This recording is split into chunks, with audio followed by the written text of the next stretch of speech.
Really excited for you all to join us tonight. So my name is Andy Jacob. I am the political director here at Local 105, and all of these other lovely faces that you see are members of our COPE committee.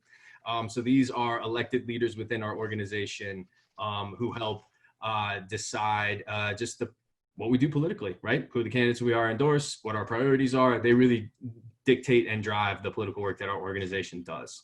Mike, I'm gonna hand over to you, man. Hey, listen, I'm proud to say that my COPE committee, my colleagues that are here with you all tonight, hold up. First of all, let me say this. Thank you for taking time out of your busy day. And I appreciate my colleagues taking time out of their busy day to get together on this Zoom, this Zoom meeting. I would prefer in person, but that's okay with the pandemic and we all know what's going on. The Zoom is okay. The questions that we're going to ask you, here's the thing. My committee members and I, about 5-6 years ago, we come up with these questions, and for the most part, the questions told a story. It told a story on how the candidate felt, what the candidate was going to do based on the question. I mean, for the community and seeking endorsements and whatnot and so forth and so on. But the thing that really shocked me is that I'm going over these same questions that we asked 5-6 years ago, and there's still no change. I mean, we're talking incoming inequality is still the same, if not worse. There's impact. The economy is impacting people of color, brown folks, black folks. There's a national thing going on about violence and harassment against our black and brown LGBTQ people. We can't protest in peace. I mean, the things that we wanted to talk about 6 years ago are still happening today. I just don't get what's going on. So I'm hopeful that the questions that we asked you all tonight, maybe perhaps 5 years from now, they might be the same. Maybe we can tweak them a little bit, or we may come up with something totally different. You see what I'm saying? So yeah, that said, I'm gonna throw it back at Andy. Thanks for coming. Thanks, Mike. Ava, can you go ahead and introduce yourself, please? Sí, hola, buenas tardes. Yeah, hi, good evening. My name is Eva Martinez, and I work for the company ABM for 26 years. And I'm a member of the union about 26 years, and I'm part of the e-board. And thank you for being here with us. Thanks, Ava. Pat? Says Eva. Thank you for coming out this evening. My name is Patricia Johnson Gibson. I've been with the union in Kaiser Permanente for 23 years. I am the Vice President of Healthcare Division. Thanks, Pat. Patricia. Yeah. Hola, buenas tardes. Hi, good evening. My name is Patricia Robles. I've been with the union over 28 years. I'm the Vice President of Property Services. Welcome. Yamani. Yeah, thank you. Good evening, everybody. My name is Yamano Olslase. I work at DI for standard parking for 13 years as an assistant lane supervisor, and I'm a member of SCI Local 105 for 13 years. Thank you for coming and introducing, and in the future we'll do together. Thank you. Thanks. Pedro. Buenas tardes, mi nombre es Pedro Good evening. Carrico. My name is Pedro Carrico. I work for the company CCS for 14 years. I am a member of the e-board at CIU for about the same time. Thank you for being here, and I hope we can do the best we can do with this interview here with you guys. Pedro. Lupe. Hi, good afternoon or good evening. My name is Guadalupe Asua. I've been a janitor for 12 years. I work at the Kaiser Permanente, and I'm also at the executive board. Thank you. Welcome. Thanks, Lupe. Juliana. Juliana. My name is Juliana Guerrero. I'm 6 years with the company Rocky Mountain and a year with Ivor. Thanks, Juliana. And then Thank you, Luis, Juliana. did we lose you? I think we did. Okay. We have another member, Luis Castillo. He's a security officer out at the airport. He's been working at the airport since they built that place, actually. So you get any questions about the airport, that's the man to talk to. James is like, all right. All right, cool. So I'm gonna hand back over to Mr. Howard, and you forgot to introduce yourself right off the bat, Mike. Hey, again, thank you for coming. My name is Michael Howard. I am a Kaiser Permanente employee, been there for 13 years. I've been affiliated with SEIU Local 105, whoop, whoop, the union, for 11 years. I'm a steward, of course. I'm on the e-board, president of this COPE committee. I am the safety liaison over at my facility. I'm a single parent and a Bronco fan. Oh, how about that, Andy? Yeah, well, I'm from Cleveland. I've lived out here for 13 years now, but I'm from Cleveland, so I'm a Brown fan. No, man. Bronco gang. Let's talk after. All right, great. We'll just go in the order I see it on my screen. So, Rachel, if you could just quickly introduce yourself and what seat you're running for. Hi, everybody. I'm Rachel Zenzinger. I am a state senator for Senate District 19, which is Arvada and Westminster, all in Jefferson County. And I apologize. I had some dental surgery yesterday because my face hit the pavement. I was attacked by a dog on Lord. Sunday going door to door. So I don't look all that great. Sorry to hear that. That's no fun. Meg. Thank you. I'm Meg Froelich. I represent House District 3 in the People's House of Colorado, which I am proud to say is starting to look a lot more like Colorado. We have a majority female caucus on the Dem side, our largest Black caucus, our largest Latinx caucus, and our largest LGBTQ caucus in Colorado history. Nice. Judy. Hi, I'm Judy Amabile, and I'm running for the Colorado State House in District 13. It is the western part of Boulder County, Gilpin, Clear Creek, Grand, and Jackson counties.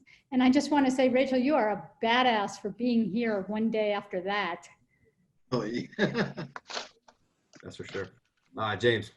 What's up, everybody? James Coleman. I'm a husband. I'm a father, man of faith.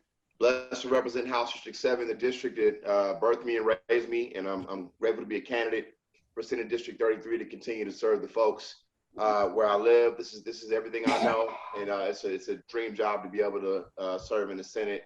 And Rachel, I hope you feel better. You may feel a way about the way you look. I look this way all the time, regardless if dogs are attacking me. I can't change it, so it is what it is. So heal up, feel better, praying for you. Absolutely. And then we had our Secretary Treasurer, Shelly Folks, just joined. Shelly, if you want to just introduce yourself and where you work at and how long you've been with the union real quick. Shelly Folks, Secretary Treasurer, Local 105, Kaiser Permanente Bargaining Unit member. What else am I supposed to say, Andy? Just how long you've been with the union? Been with the union 32 years. Cool.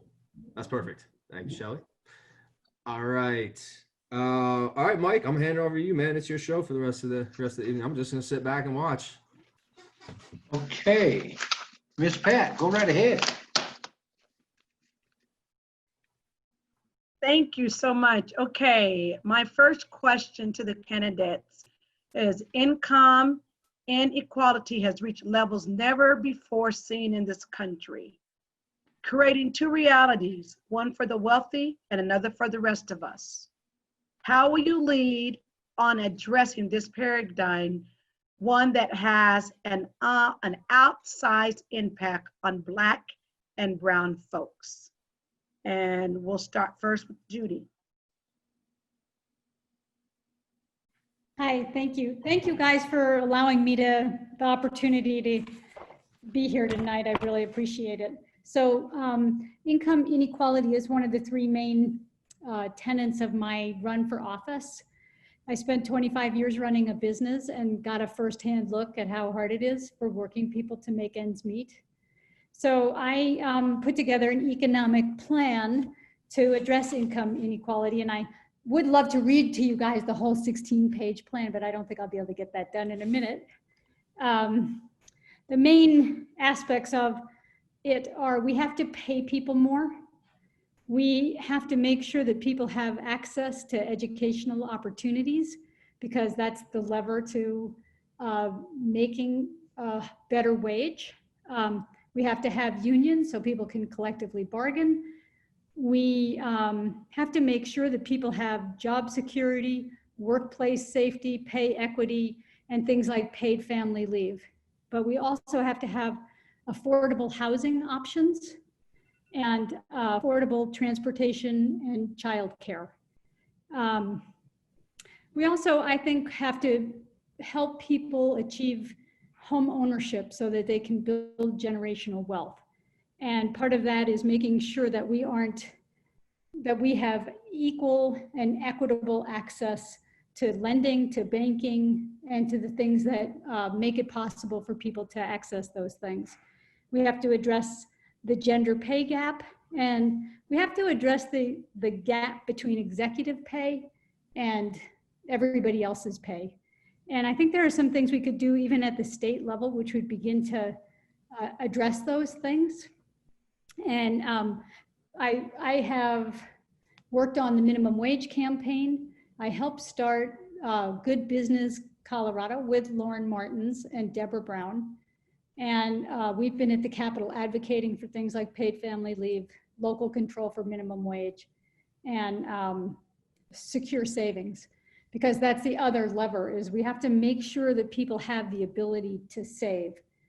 Thanks, Judy. And am I out of time?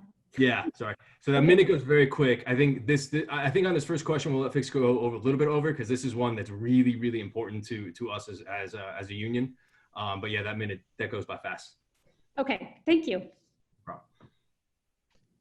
James? I apologize, PJ. Could you please restate the question? I want to make sure I answer it directly. Sure. Income inequality has reached levels never before seen in this country, creating two realities, one for the wealthy and another for the rest of us. How will you lead on addressing this paradigm, one that has an outsized impact on Black and brown folks? Thank you so much for the question. So how I would lead on making sure that we eliminate income inequality is not about income, it's about wealth. Because we can get jobs and we can make sure people get paid, which I fully agree with. But at the end of the day, that's a paycheck.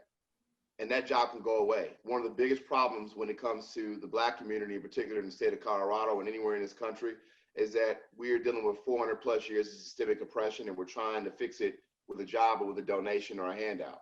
So we need to be talking about how we invest capital into the Black community for Black-owned businesses and organizations.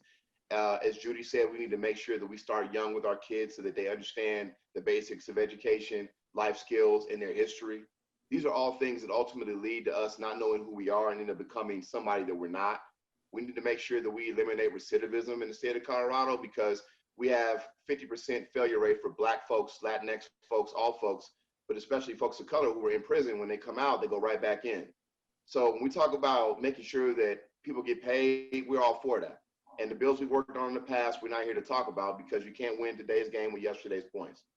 So I want to make sure that we have paid family leave. I want to make sure that we have wage equality and equity as well. All those things sound nice, but at the end of the day, we got to make sure that we take care of the least of these. Rising tide lifts all boats. And in the Black community, we can't even work a job and like Black women take over a year to make what a white man makes in this country or in the state of Colorado, because we're too worried about our kids watching us get shot in the back 7 times in a car when we're just trying to live.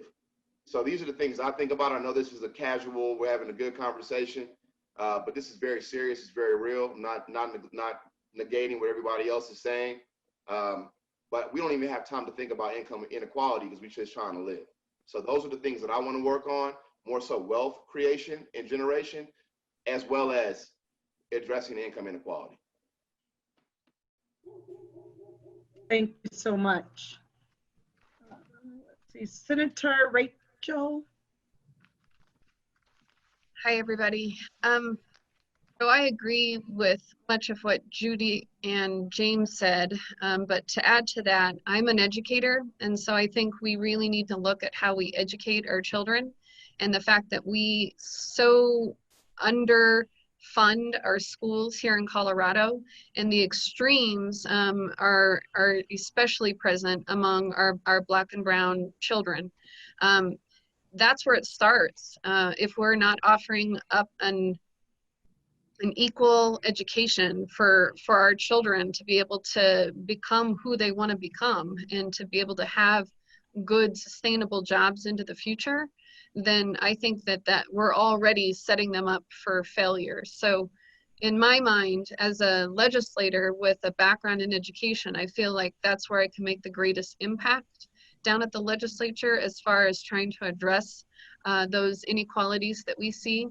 But in addition to that, I also think that we need to start picking apart some of the systemic racism that we find in so many of our policies that just go unchecked. So for example, top to bottom, looking at our criminal justice system, top to bottom, looking at our healthcare system, top to bottom, looking at all of these different areas that we kind of take for granted in Colorado, and we think that we have good policies.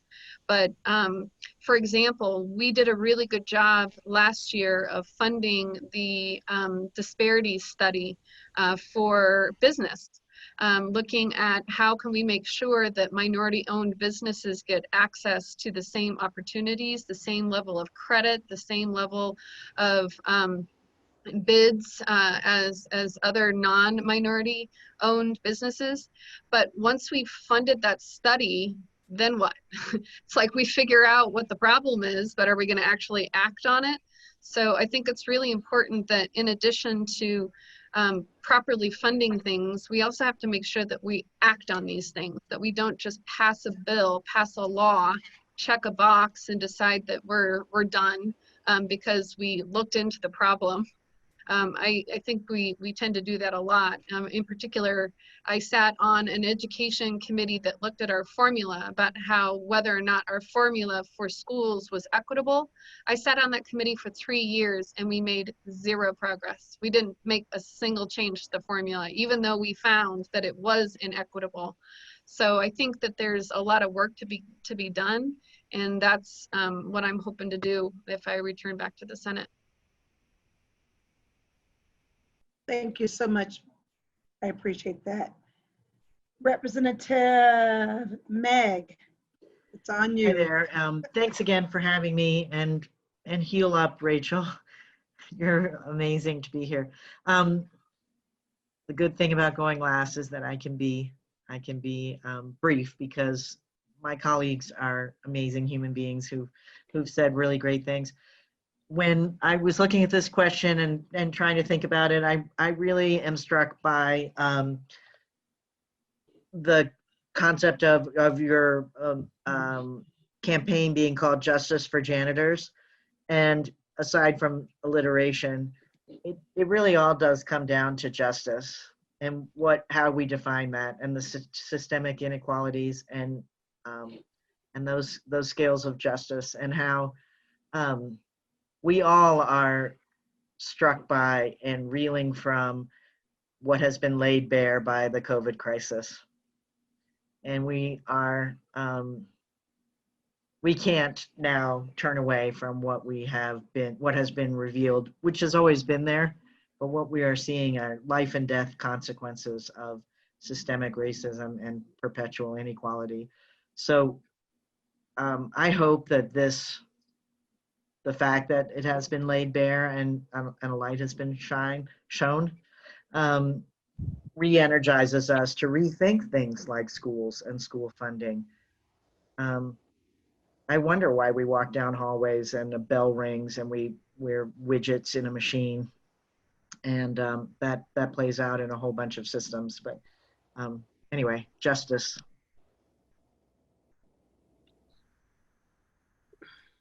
Thank you all so much. I'm going to give it back to you, Mike. Okay, real quick, Senator Rachel, what is your last name? 'Cause it doesn't show on the screen, please. It's Zenzinger. It's on the sign behind me.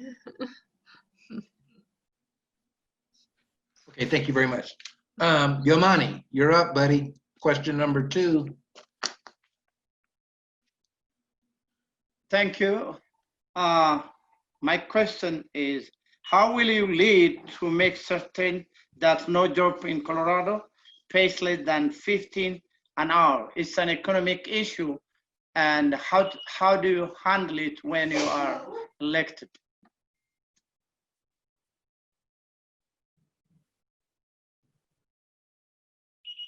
We'll do it next stop. Like, you wanna answer the question first.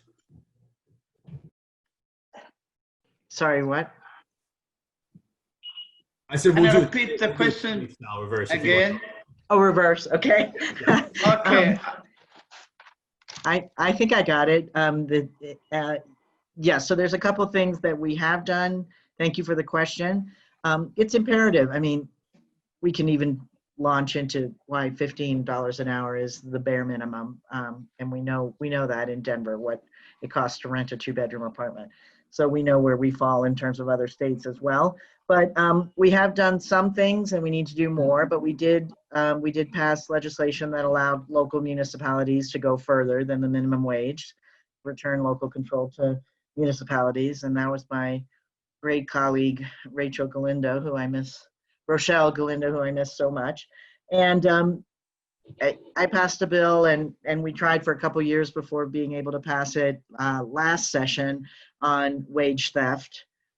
So we can go after bad actors that are withholding wages, withholding overtime. And I think more broadly than paying $15 an hour, we also need to look at the whole way that workers are treated and of course support unionization, collective bargaining, but let's go after workers' comp fraud in the same way we went after wage theft.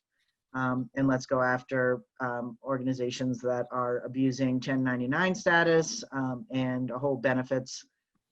There's a benefits discussion. We did pass a savings for all Coloradans bill. That was a good first step, but let's look at this really more broadly than $15 an hour, in addition to setting that as the bar.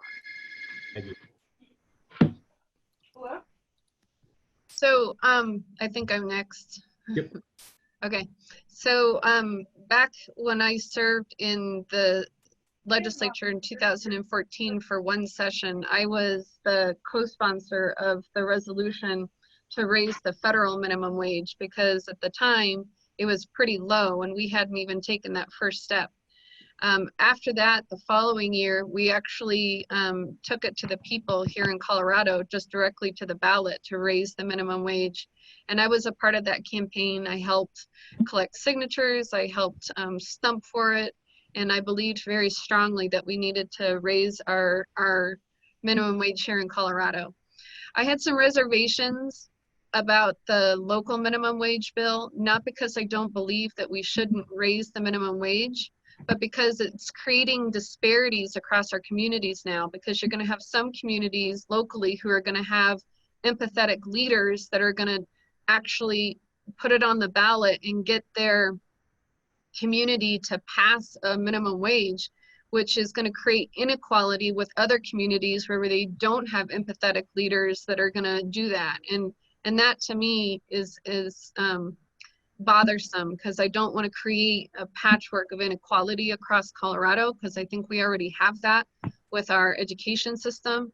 But I do believe that we have to start working towards $15 an hour, because as Meg pointed out, we can't even afford a 1-bedroom apartment in this area on a $15 an hour wage. So if we can't afford to house ourselves, then how are you going to turn around and feed ourselves or care for ourselves? So I feel that that's just where our economy is right now. And I think that it's imperative that we catch up with that. Otherwise, we're going to continue to, that wage inequality that we talked about in the first question is going to continue to widen. Thank you.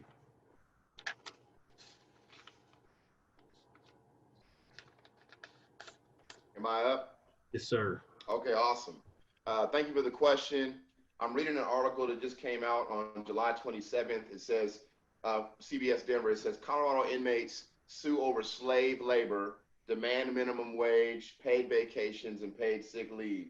In an article, a gentleman said, I had a kitchen job, which is like going to hell every day. He said he was paid 10 cents per hour to sweep kitchen floors. So we're going to talk about $15 an hour. I want to talk about 10 cents an hour in prison.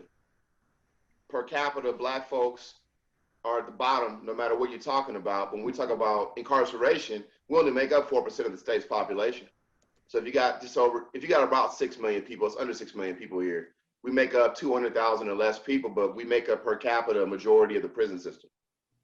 So for me, I'm all about figuring out ways we can pay people more money. But honestly, I'm not a crazy, we need to get rid of prisons dude. I just think it's jacked up. Again, as I answered this in my first comments, that we got folks who are in prison who, when they get out after, on average, a 3-year sentence, they go back after having only been out 3 to 6 months. So long story short, we need to be figuring out a way to repurpose dollars that are basically modern day Jim Crow slavery in the prison system in Colorado. We can talk about Tabor and Gallagher and all these things, where we get more money from, and ballot initiatives that keep failing. We can support those, and I will. But we got to figure out a way to repurpose these dollars that are in places where people are being treated like slaves. Because if you think it's bad making less than $15 an hour, try making 10 cents and not getting anything for it. And when you get out, you're in a system that tells you you can't work and you can't live anywhere. So you're homeless and you're basically going back in there, which is why we have a 50% recidivism failure rate for folks going back into prison. So that's what I think we should work on, is eliminating recidivism so that we can actually pay people more money. Thank you. Okay, so I agree with everything that everybody has said. I think we keep talking about minimum wage. We should be talking about living wage, or if there's some other name you'd rather give that. But what does it actually cost for somebody to not just scrape by, but to actually have a decent life here in Colorado? And my guess is that $15 is really not the right number. If we had kept up the minimum wage from when it first got enacted, it would be $22 an hour. That would be the federal minimum wage. And that still probably wouldn't do it for Colorado. So I think we have to look at a more holistic view. If you had health care, if you had paid time off, if you had education, including higher ed, community colleges, if you didn't have to borrow for all those things, if you had affordable housing, then what would the wage need to be for you to have a good life, not a bare minimum scrape by life?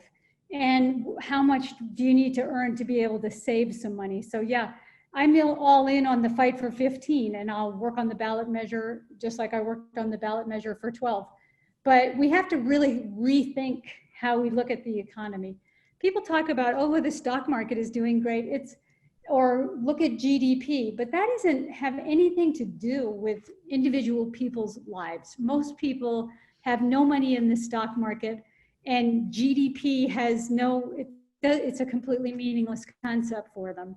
So we really have to figure out, how do we make people be able to have a good life here in Colorado? And how do we, I mean, I don't really want to live in a world where we're stepping over bodies on the street and pretending that they have no worth. So we have to address that. Absolutely. Real quick, Luis, jump back on. Luis, you just want to introduce yourself real quick, brother? Hey, my name is Luis Garcia. I've been working at the airport since they opened, 1985. 20 years with the airline industry and 23 years with airport security as HSS security agent. Thank you so very much. I'm sorry I was a little bit late because I just came from the airport. I have to decontaminate myself so my mother that is 77 doesn't die with the pandemic. So it's a lengthy process. I have to do it every day, day in, day out.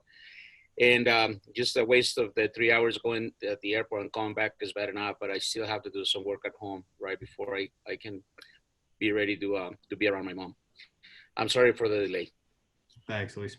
Perfect. And then we are still running over on some of the questions. I'm going to try to help us there. So I'm going to, if you see this little white or yellow pad, I'm going to hold this up when you got 30 seconds left. And then when it's overtime, I'm going to grab this ping. This is just the random stuff that's sitting on my at-home desk. Sorry. Very high tech over here. All right, cool. Pat, you got the third question, right? I like those colors, Andy. All right, question number 3. In light of the recent state violence and harassment against Black, Brown, and LGBTQ people, how you lead to endorse that the police department is transparent and accountable to the entire community that they are entrusted to protect and serve. And I'm going to start with James this time, and then we'll just follow. We'll just go. And Rachel, you'll be after James. Thank you so much. First of all, we passed Senate Bill 217, which is the first of its kind in the country for police accountability and integrity, and that's great. Bills get passed all the time, and we as candidates talk about the bills we passed, but no one ever asks if they've been enforced and implemented. So we got to make sure that bill gets enforced and implemented, because we already have places like Greenwood Village say that they weren't going to implement 217. And we had to put a showing of force out there to say, yes, you need to, because it's the law. And it's not about, do you think people are acting in good behavior or good faith? There are folks who just aren't. And we saw it again on television. The second thing is we got to enhance 217, make sure it's better. So any gaps that we had in that, we have to make sure we fill those in. And then last piece is I want to really focus on our officers are trained on hand-to-hand combat, Krav Maga, Israeli training. They're trained to engage us aggressively. They're not really trained necessarily to de-escalate and protect and serve us. And so I think we really got to take a look at post-certification to figure out how are they engaging us by law, the way that they're trained, to make sure that they're just to de-escalate the situation and not just to not to treat us violently like we're not human beings. Very good. Thank you. Thank you, James. Senator Rachel. Thank you. I'd like to look at this from a slightly different angle. Yes, I co-sponsored 217. I agree with James on the implementation, but I actually came from a local city council where we dealt with this issue because it is a local issue, because we're talking about our police forces. And one of the things that we did on my city council a few years ago is we implemented this thing called community policing. And I think it decentralizes the police department so that bad actors can't necessarily hide within a big system. So we broke it up into little small community police stations, and that's actually what they're called. They're called community police stations, P stations, instead of like the big central hall or city hall. And because of that, the officers actually get to know the community and the community gets to know the officers. So even though we live in a big urban area, it humanizes the process a little bit. And then I would definitely look at putting more resources into mental health.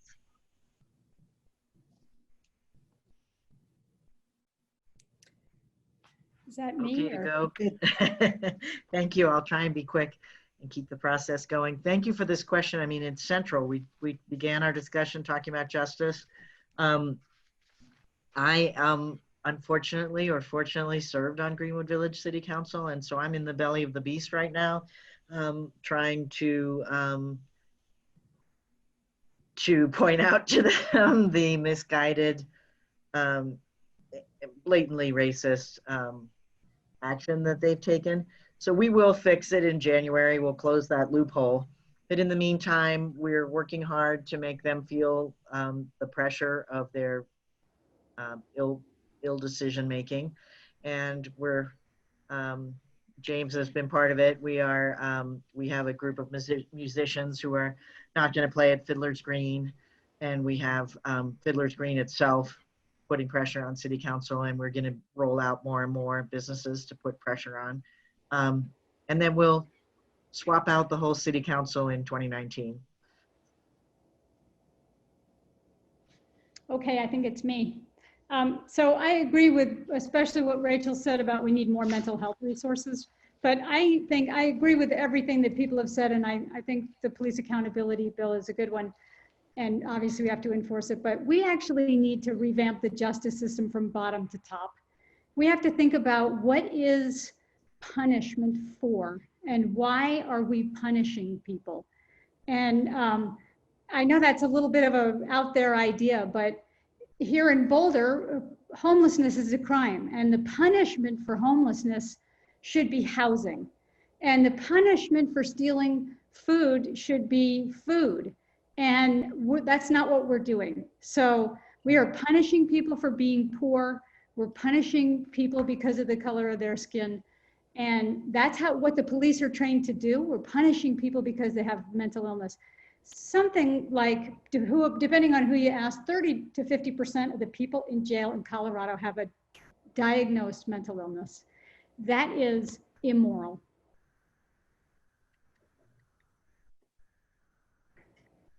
Thank you so very much.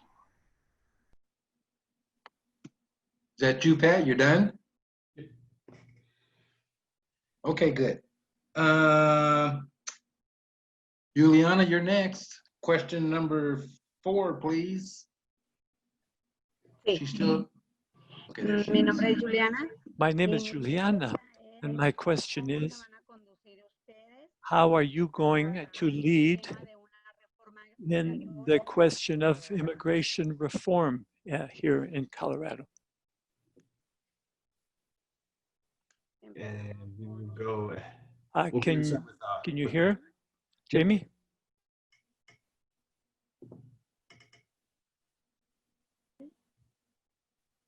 We say who's going first? Is it me? Yeah, you go ahead, Mike. Okay, I'm sorry. Thank you for the question. Critical issue. I struggle a little bit with this because I very much want to center our Latinx and immigrant community in this debate. And it's one of the reasons that I talk about the diversity in our caucus and the importance of the experiences brought by varied folks in background. So we will be joined this election cycle by our first Liberian immigrant to Colorado. We will be joined by our first Muslim American member of the House. And that's exciting and heady. So in this space, I'm an amplifier and a supporter, and I struggle with the idea of leading on the issue, and I prefer to support others, but I'm there with them.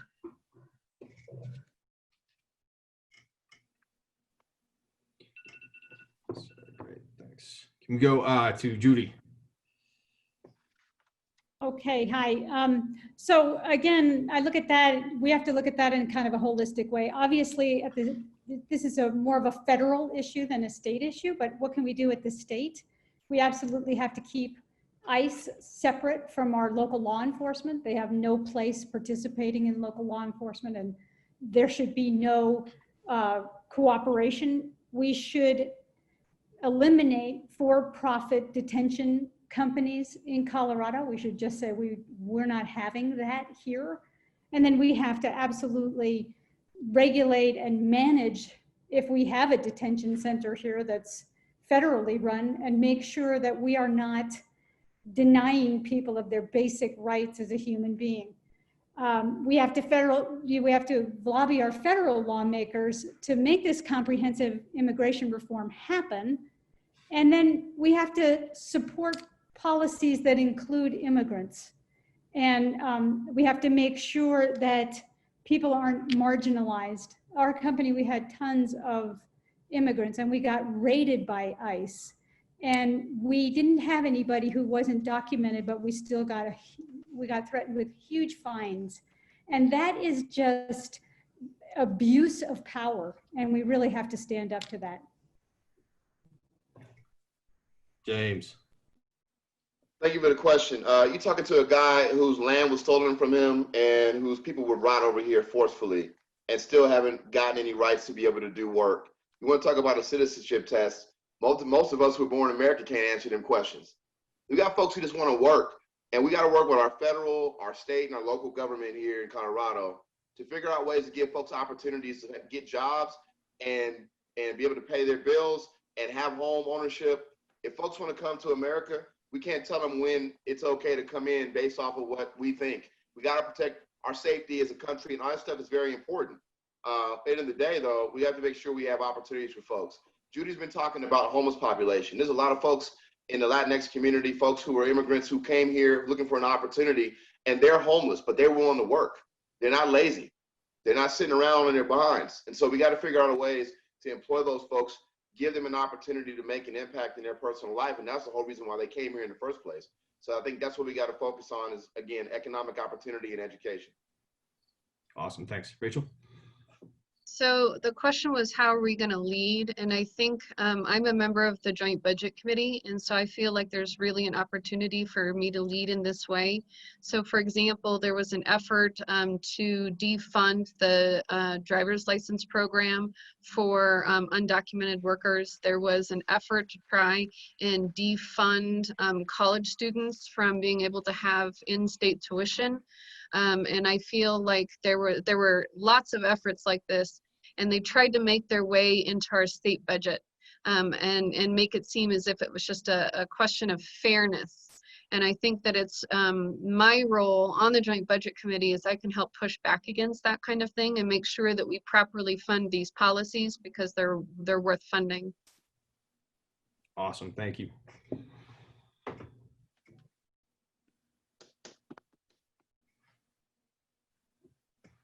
Is that everybody on question number 4? Yep. Okay, awesome. Pedro, did you introduce yourself when you came in? You did. Yep. You did? Okay. I was going to go ahead and do question number 5, but I'm going to let Pedro handle question 5. Go ahead, Pedro. Thank you.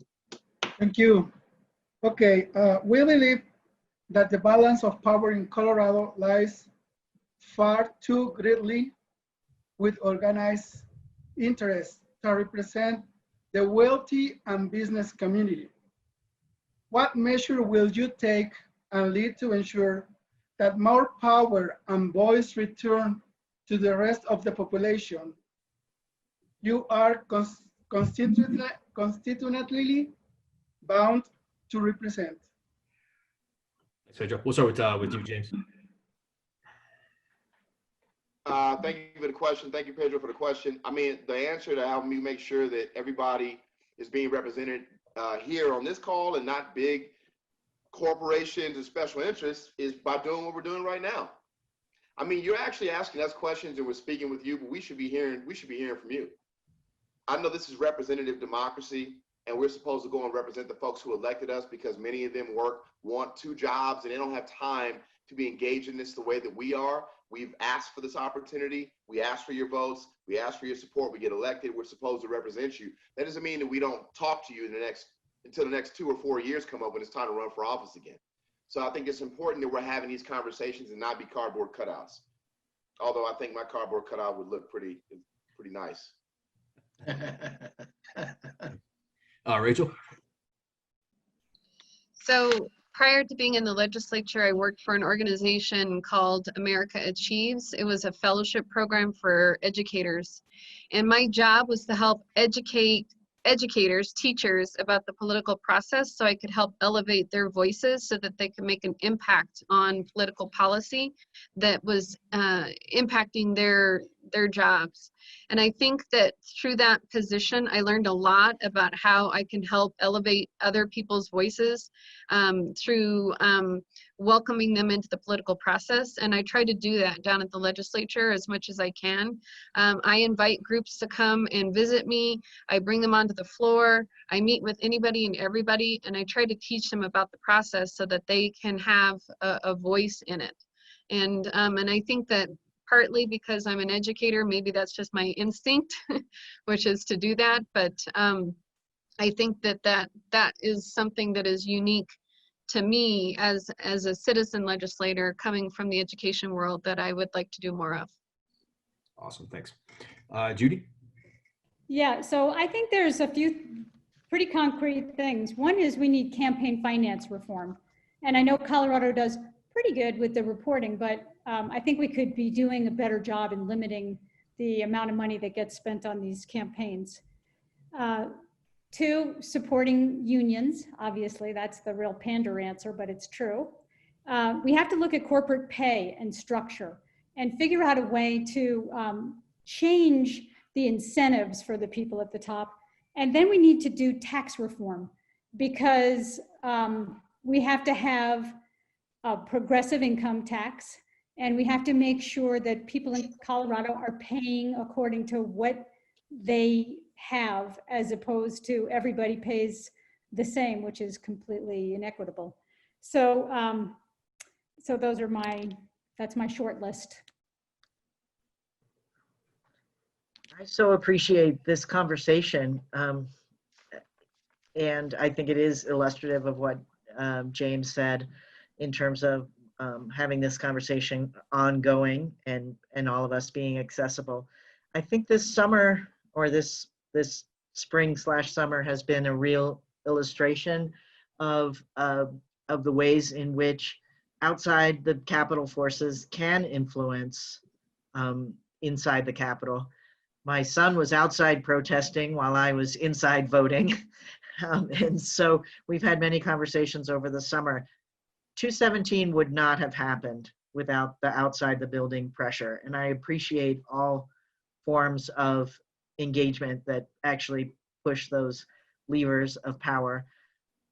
My son and I have spent nights after you see these horrific incidents on the news, and we weep for our country, and we discuss how we can't give in to despair because of our tremendous privilege, and how we must turn that privilege into action. Awesome. Thank you.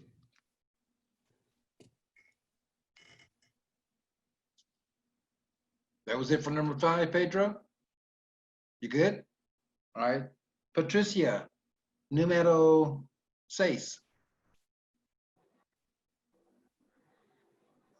Yo les quiero preguntar cuál I'd es like to ask you, what is the subject that you are willing to carry on your backs to bring to a successful resolution? Go with Judy first. Judy, te toca. So the heart issue for me in running Para is mí, my son, es who mi is hijo. mentally ill. He has Él schizophrenia, tiene una bipolar, enfermedad and substance mental misuse disorder. bipolar. He's been homeless. He's criminal Está justice desamparado. involved. He's looking right now Ha at estado en a el jail sistema time and de having to casos register as a penales offender. y está en la His cárcel. crime is really mental illness. Realmente su And delito es to la me, this is enfermedad all mental. connected. We Y have todo to esto está get at conectado. this homelessness, Tenemos que mental illness. abordar We este have to be problema a de more la salud compassionate mental society. de Like I said, desamparadas I por just las don't want to live personas y in a una place sociedad más that humana. treats people the way No we are quiero currently vivir en esta treating sociedad the la people who forma en que absolutely need help. estamos tratando a la And gente. that's why Necesitamos I'm ayudar a doing las this thing, personas and that necesitadas. is the hill I'm willing to die on. Y yo estoy dispuesta a llevar esto hasta el fin. Jack, we're hearing the Spanish translation over the English channel.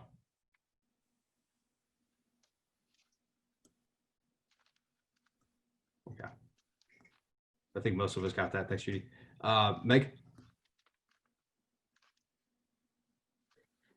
Thank you. I'm going to go with what I wrote down, which is reproductive rights, trying to center women of color in reproductive justice. And I look forward to equitable funding of all reproductive care. Great, thanks. And just real quick, is the translation, is it working? Ava, Patricia, Juliana, are you guys good? Yes, Hernan took over. Okay, gracias. Rachel. So I'm not sure I understand the question. Is it just something that we're passionate about, or? Yeah, just the question is, what is the one issue you're willing to fall on your sword for? What's that one issue that's like your North Star? Oh, okay. So for me, the most obvious answer is education, but it's more than just education. For me, it's kids with disabilities and special education. That to me is something that I care tremendously about. You know, James was talking about 10 cents an hour in our prisons. We pay our people with disabilities a substandard wage too. And we deny them access to employment, and we have waiting lists for them to be able to live fully integrated lives in our community. And it's the thing that bothers me the most. James? Thank you for the question. I already talked about recidivism and eliminating it, because we need to treat people like human beings and get them back on their feet. But also there's a ton of money in there that can be going towards eliminating other issues, financial issues we have in our state. The other piece I would say is I've had 30 kids killed in my district in the past during the summertime, just to put it that way, from various forms of violence, out here in Montbello, Green Valley, Park Hill, where I grew up. And when I asked them, what do you want? They said better alternative.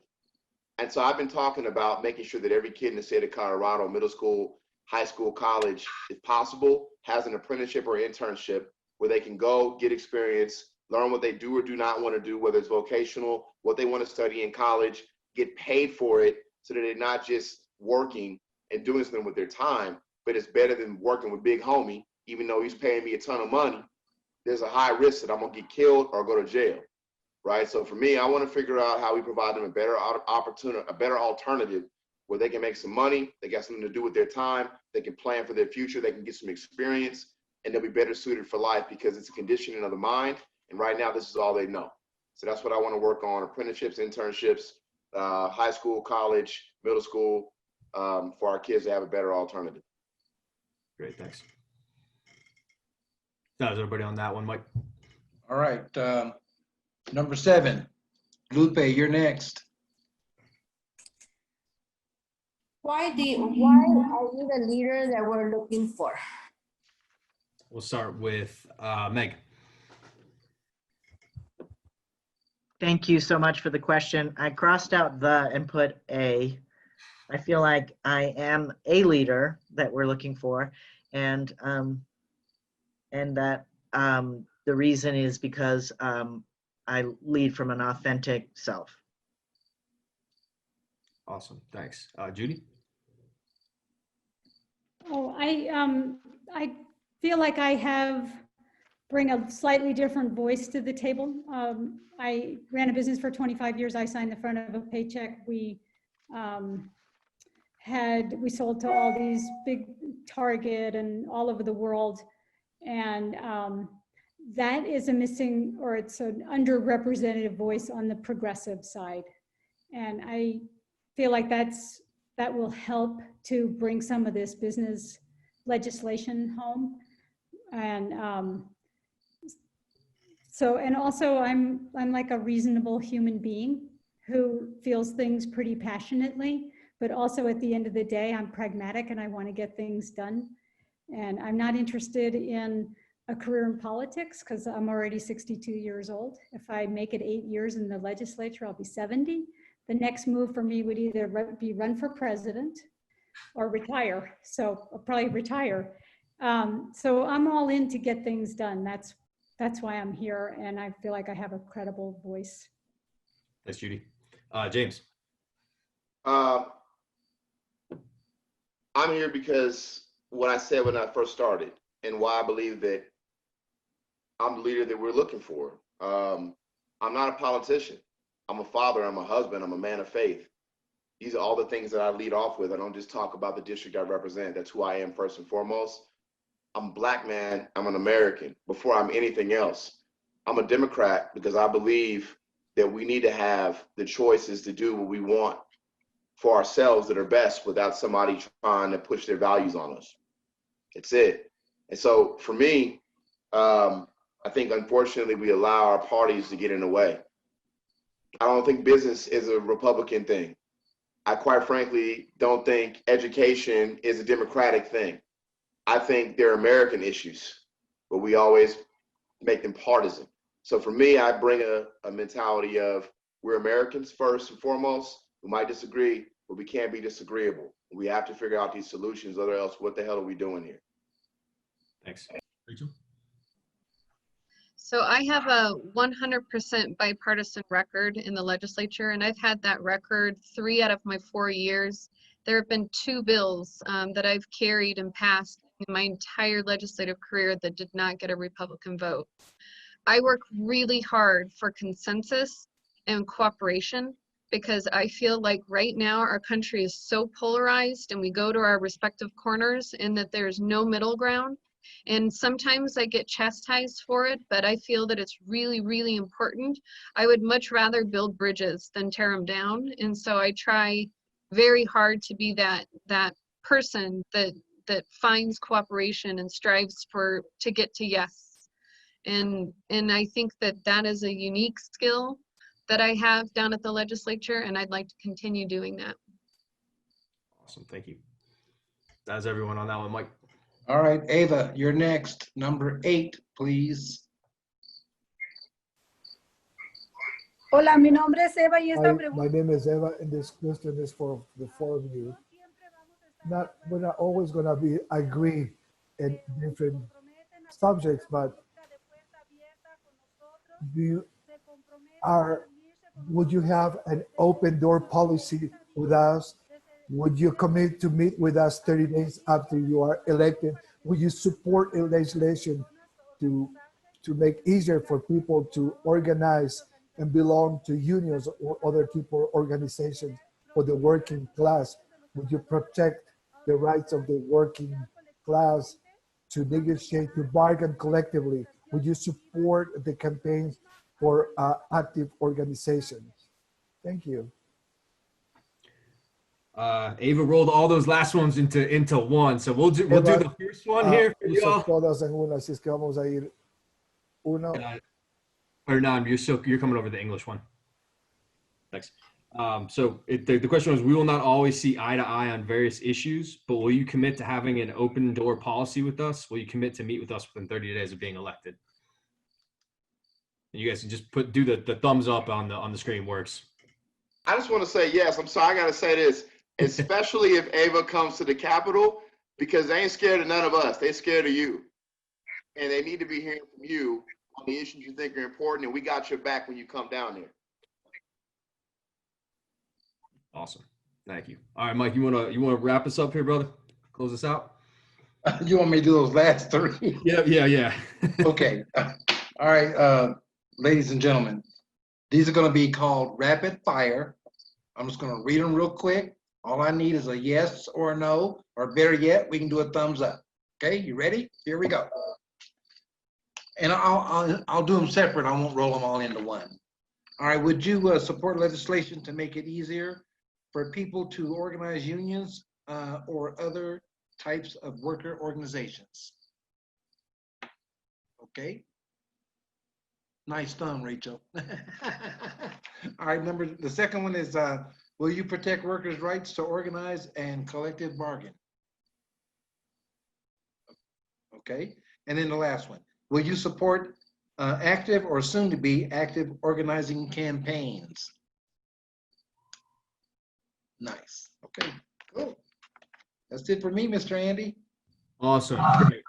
I really want to thank y'all for being here with us tonight. I also want to thank y'all for being the guinea pigs. This is the first time we've experimented with doing it. Yeah, good job. Thank you. Online. So thank you for sticking through some of those technical difficulties we ran into. But no, really appreciated all the answers that you had, and look forward to working with you more. And I will be following up with you to just talk about those other couple of steps within the process around the Working People's Platform and public support of our issues and campaigns. I hope it was pretty clear from the questions that we were asking that, you know, leadership and values are what really matter to this organization, and our ability to work with folks and to get stuff done. And more, you know, bottom line, like, what are we going to do to pull people out of poverty and give them opportunities and give them an opportunity to be in a union, or another form of work organization, because we think that that's one of the best ways to address a lot of what's happening here. So before we have more Broncos signs thrown up there, I'm gonna say good night to y'all. We've got a couple other folks who are gonna be coming into the Zoom. But again, thank you all so much for your time, and look for some contributions from me over the next couple of days. Thank you for the opportunity. Thank you very much. This was fun. Thank you. And I recognize a lot of people who come down and testify, so keep it up, please. Oh, we definitely will. Hope you get better real soon and real quick there, Senator Rachel.